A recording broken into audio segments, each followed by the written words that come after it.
Hi everyone, welcome to my channel.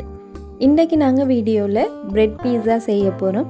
இது பிரேக்ஃபாஸ்ட்டுக்கு ஒரு ஈஸியான அதே நேரம் டேஸ்டான ஒரு ரெசிபியாக இருக்கும். வாங்க எப்படி செய்கிறதுன்னு சொல்லி பார்க்குறதுக்கு வீடியோக்குள்ளே போவோம்.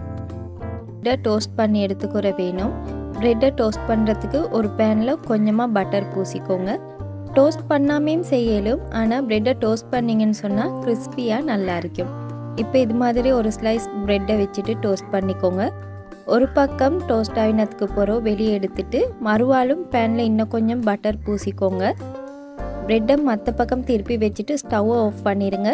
இப்போ இதில் நான் டொமேட்டோ சாஸ் பூசியிருக்கிறேன். உங்கள்கிட்ட பிட்ஸா சாஸ் இருந்தால் நீங்கள் அதுவுமே சேர்த்துக்குறையிலும். டொப்பிங்க்கு நான் சின்னதாக வெட்டின வெங்காயம், தக்காளி, ஃப்ரைட் சிக்கன், அதே மாதிரி மொசரல்லா சீஸ் எடுத்திருக்கிறேன். இது நான் வீட்லேயே செஞ்ச சீஸ்.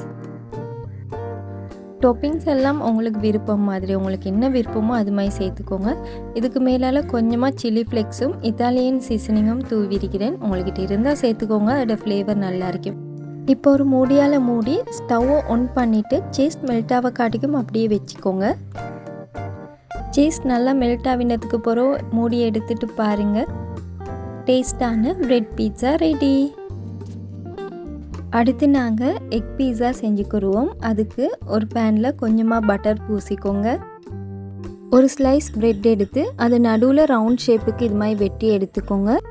ஒரு முட்டையில் கொஞ்சமாக உப்பு மிளகுத்தூள் சேர்த்து பீட் பண்ணி எடுத்திருக்கிறேன். இப்போ முட்டையை இது மாதிரி நடுவில் ஊற்றிக்கோங்க.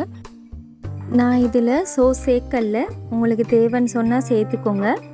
இப்போ இதுக்கு மேலால் கொஞ்சமாக வெங்காயம், தக்காளி, cheese, chilli flakes, Italian seasoning சேர்த்திருக்கிறேன். இப்போ ஒரு மூடியால் மூடிட்டு சீஸ் மெல்ட்டாக காட்டிக்கும் வச்சு எடுத்துக்கோங்க. டேஸ்டான எக் பீஸா ரெடி. இதே நீங்கள் சீஸ் இல்லாமல் கூட பிள்ளைகளுக்கு லஞ்ச் பாக்ஸ் ரெசிபியாகவும் செஞ்சு கொடுக்கலும், நல்ல டேஸ்ட்டாக இருக்கும். அதே மாதிரி இட்டாலியன் சீசனிங்கும் இருந்தால் மட்டும் சேர்த்துக்கோங்க, இல்லாட்டி பரவாயில்ல, சில்லி ஃப்ளெக்ஸ் மட்டும் போதும். ஈஸியாக 5 நிமிஷத்துக்குள்ளேயே செய்ய வேண்டிய ஒரு பிரேக்ஃபாஸ்ட் ரெசிபி, அவ்வளோ டேஸ்ட்டாக இருக்கும். கட்டாயம் நீங்களும் செஞ்சு பாருங்கள். என்னோடய வீடியோஸ் உங்களுக்கு பிடிச்சிருந்தா மறக்காமல் சப்ஸ்கிரைப் பண்ணிடுங்க. இன்னொரு ரெசிபி ஒன்றோட உங்களை சந்திக்கிறேன். அது வரைக்கும் bye, take care and thanks for வாட்சிங்.